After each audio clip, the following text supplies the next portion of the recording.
So, Ricky, what do you want to talk about today? So we like movies. We fucking love movies. I hate movies. The one thing we talk more about movies is directors and shit about them. But what are our favorites? What are our favorite directors? Favorite directors and why? What are our worst ones? Whatever. That time Fred Durst directed a film. Yes, we know Zack Snyder sucks as well. we will leave that as a lot that. of people give praise to Zack Snyder, but his vision is shitty. He is tired. Now listen, his glaucoma has nothing to do with this. To me, he's a one-hit wonder of Watchmen was actually a really, really good film but only because it kept to the source material like almost on point, except the ending. But in that weird way, he actually improved the ending. He gave the ending a little more motivation, I would say, of like that twist of like what happens. Yeah. It all like ties together pretty well. Man of Steel was really boring. It was really I felt like gorgeous. Boring though. I fell asleep in that movie. Like when we saw that in theaters, I straight up fell asleep. Yeah.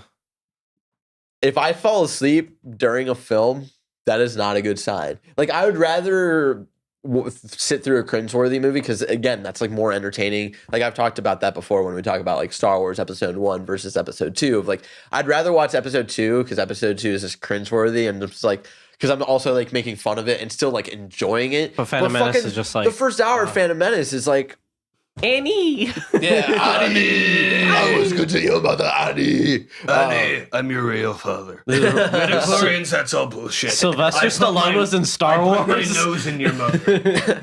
So, this was the topic that you wanted to bring in last week, but like both of us had two topics that we really wanted to talk about. Socks. Yeah, socks. The best topic. With two views. So like I was thinking about this for like the whole week and I was really trying to think of like what directors I like really respect and I really, really enjoy. Straight off the bat, I think my favorite director of this day and age is Christopher Nolan. Of course. Just because like it's sort of the rules that I have of like for you to be my favorite, like a director that I actually like and I respect like what they do. You have to have at least like 2 or 3 movies that I enjoy of yours, right? Because you don't know like with Deadpool, like this is Tim Miller's like first movie, so it could have just been a fluke. It could have just been his like the rest. It could have been the rest of the like production that brought that movie up, like held that up. So you like I don't really know like the quality of his directing. So like I would have to see him work on a different project that isn't Deadpool to really get a grasp on how I like his directing style. But with Christopher Nolan, it's like the only movie I don't like of his is Interstellar. And that's because it gets and it's not even because fucking blows. And it's not because of even the directing style, but it's just like he also works on a lot of his scripts. And I don't know if it was his brother that worked on Interstellar or if it was just him, but just a lot of that the like second half of that script just doesn't fucking make sense. Like it really doesn't. Even if you like on a scientific end of it, you're just like all right. I literally had no idea what was going on the entire Well, you were also not in the right state of mind, so I was high as balls. Yeah. I was as well. I usually don't like to say high as balls because I don't want to like put you guys out on the spot. So I'll just say like we're high as balls all the time. I'll say it. I was high as balls, and I did not understand that movie, and it was not because I was high as balls. It's because that movie was but just like friend of the show, Sean Pitts. One of the first conversations. Personal friend. Hashtag Sean Pitts. I'm wearing Nerds. Your Nerds. My Nerds shirt. Nerds Online. On Colline. NerdsOnline.com. Repping the fam today. Which you can't get the shirt anymore because they do runs with Teespring. But I bet if you tweet at all of them enough, at Sean Twisters, at Fred_Sully, at Tom Hawkin5, at Jack is Gaming. Tweet at them enough, and I'm pretty sure they would make an exception. At Bernie Sanders. I really want tweet at Bernie Sanders and tell him we want another run of the nerd shirt, and he'll be like, "This is socialism. We should have it all for free for everybody."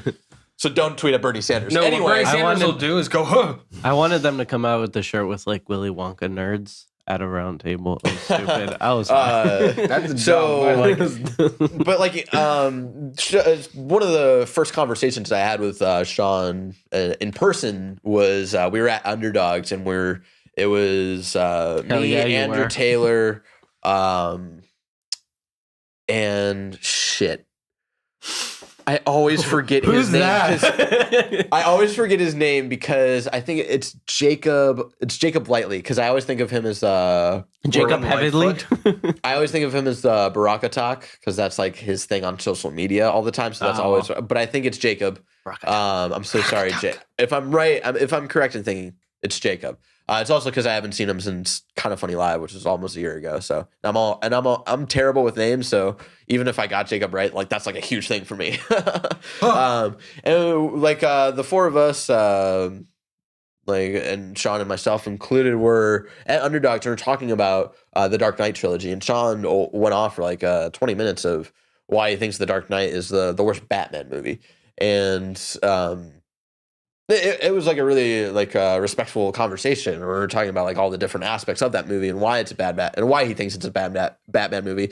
And like to an extent, I actually do agree with him. Like Batman shows up for a total of maybe a half hour in that movie, and you know there's not a lot of like character progression of him like growing and learning to be the Batman more. It's a good Joker movie. It's a great Joker movie. Joker really pushes all of that narrative. Yeah. But if you don't look at it from a comic book aspect, if you just look at it from a film aspect, that is a terrific film. If you don't even think about it in like the Batman comic book state of mind, that is a fucking awesome film.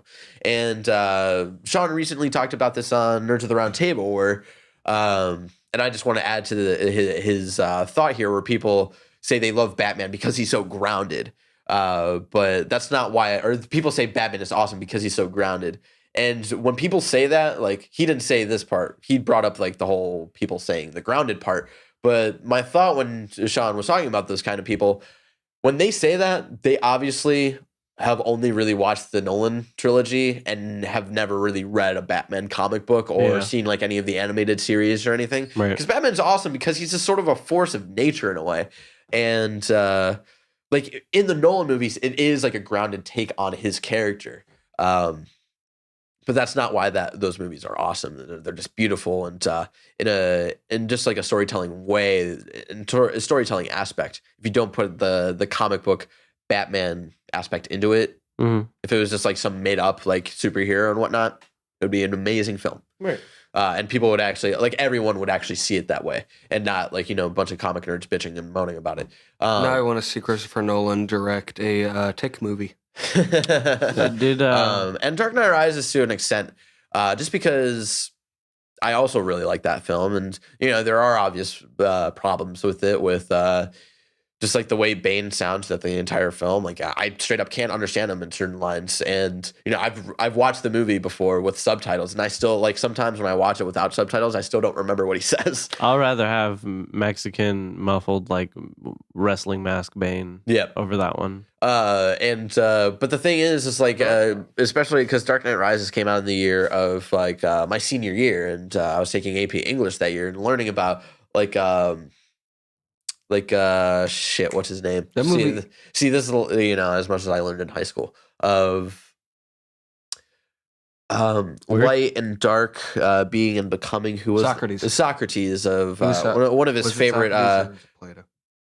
It was Socrates. I think it was his cave Allegory of the Cave. It was his allegory of the cave. Allegory of your mom. And talking about light and dark, and just like the interesting view of like all of the different ways you can interpret the allegory of the cave, of what it says about society or just us as people in general, and not like taking in society.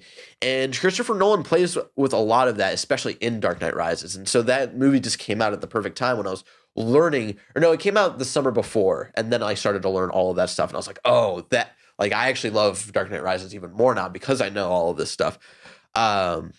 So again, not taking the comic book side of it, like I really love like the themes that he toys with, especially in Did he do Memento?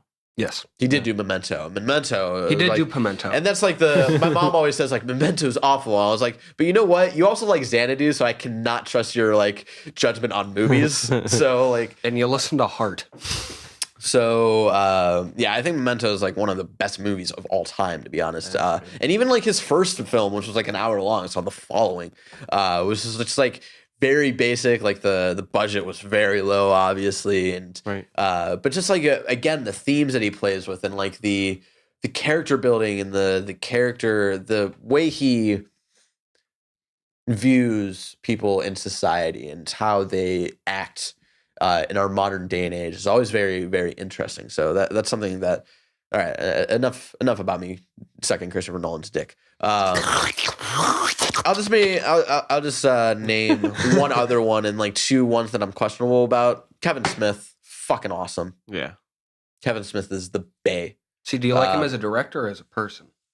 As a director, again, like I have the rule of like you need to have at least like 2 or 3 movies that I really like of yours to actually for me to like be like, okay, I like you as a director. Clerks.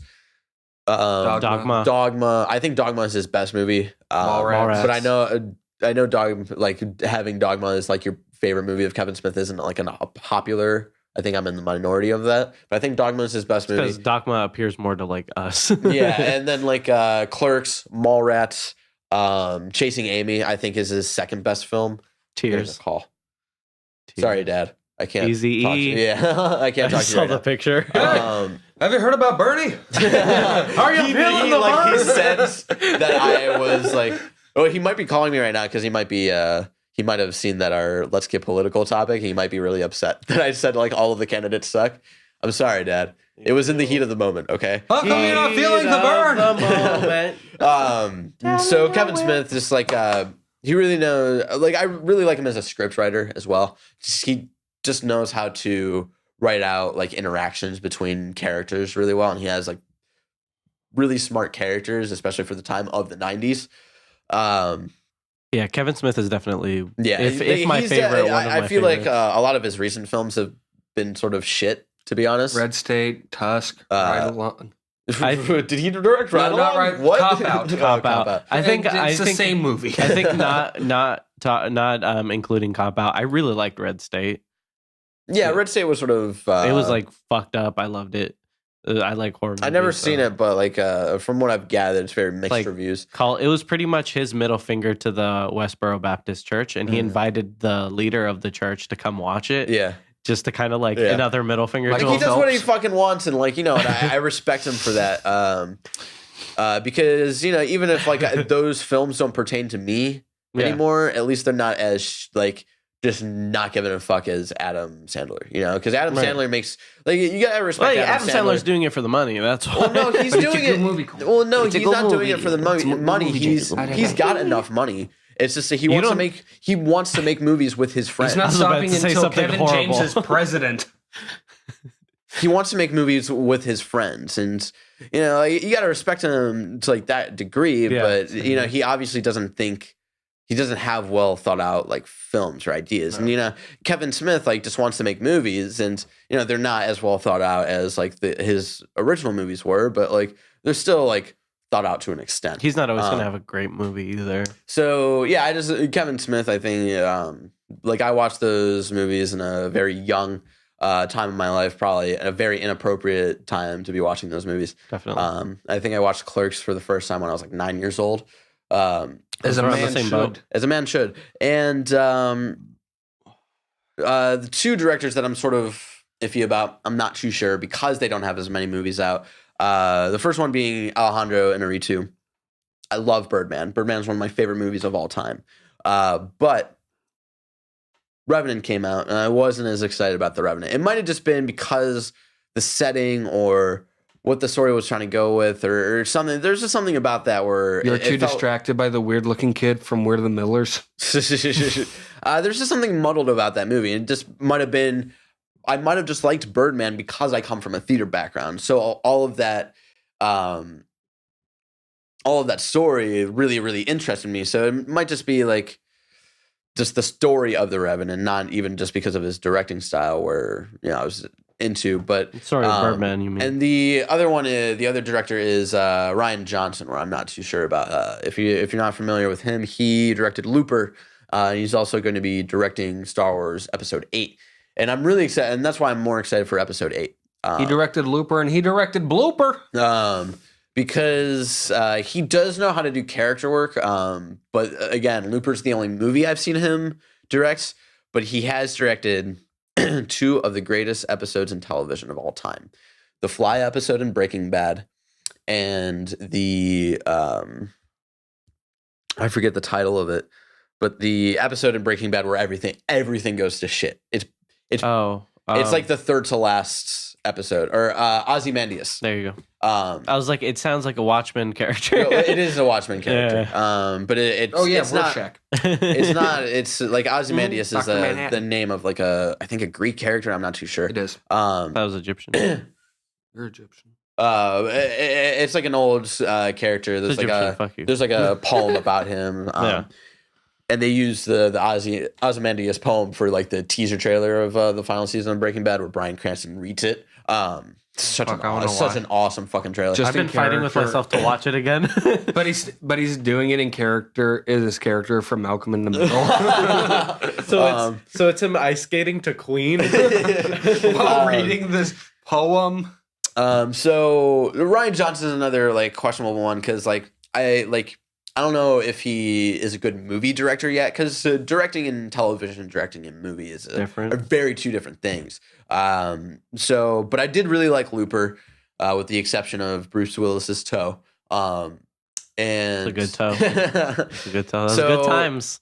I'm interested to see where he takes the Star Wars universe, but I think in television he is fucking fantastic. Fuck, that's an old ass joke. I know the toe thing. That our Bruce Willis toe inside joke has been a joke for Looper fucking came out a long ass time I know ago. it was like 4 years ago. Man, Daniel wasn't even alive. So what are I know I've been talking for a while, but what are some of your guys' favorite directors? Just because I have the same one as you, the Kevin Smith one. Yep. Kevin Smith is probably my favorite director. Directler, I can't talk to that. He's the Directler. The director, the cousin to the diddler. His sidekick. Oh my god, I want to see a drawing of that. I just want a diddler shirt. But I like him for 2 reasons. I love his movies. I love the way he goes about doing things. I love that he kind of keeps it with kind of his group of people. With his friends, core friends. Because we do that, and I like that. I can relate to that. Dogma's my favorite one of his movies because I really so many things on there is like what I think. He's on the inside. Bomb in Dogma. You gotta give like Jane Silent Bob Strikes Back some love, just because of how fucking like that movie is so overplayed because of what channel used to play it all the time. The Comedy Central, I think, played it like every fucking week. But it's so fucking funny. It's just like. Because I was watching it the other night, I was like, "Fuck!" I forgot how funny this movie was. It's also the easiest one for stupid stoners to quote to each other. Exactly, where like they're meeting up Ben Affleck's like first character that he plays, where he's not playing himself. Right?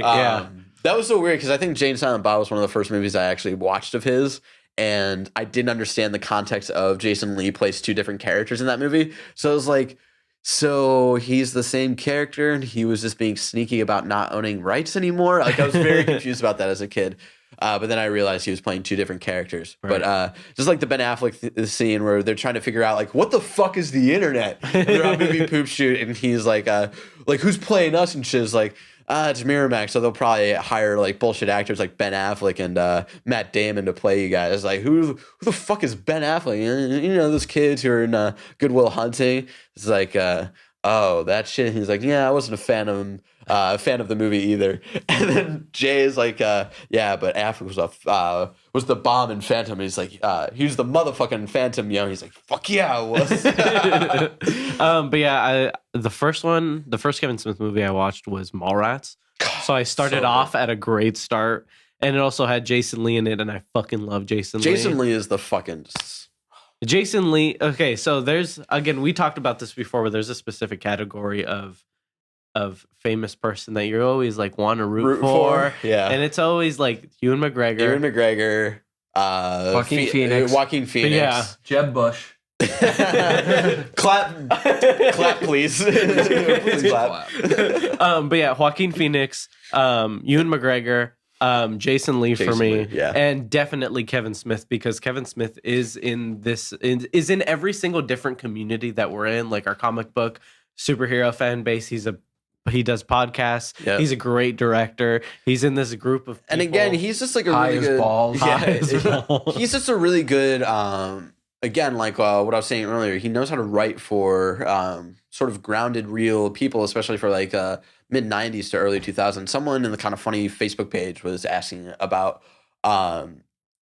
if like someone cheated on you, like once a cheater, always a cheater. Is that like, do you think that's true or no? And or no, what I was thinking of, I'm thinking of something different.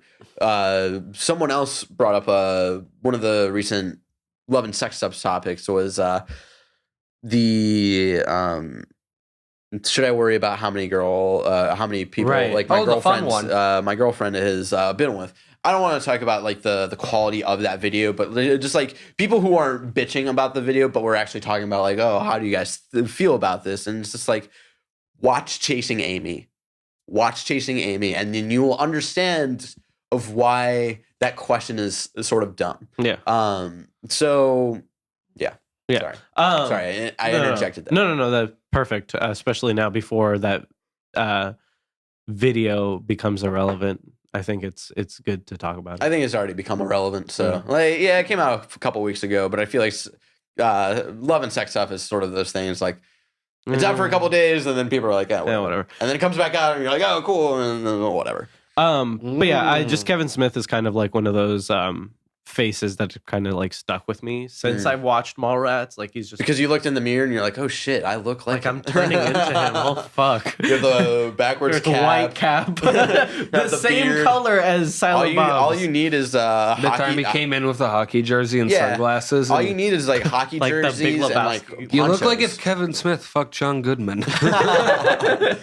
If the Big Lebowski got weird, Yeah. and had Kevin Smith in it. Henry, what are some of your favorite directors? Sorry, We're talking to. I was just gonna mention Quentin Tarantino, but we already talked about him like way too much. we like gave him his own topic. Naturally, the Coen brothers. Yeah, Of that's course, actually yeah. that was one of the people on my list, but I love the Coen that brothers. list got too long.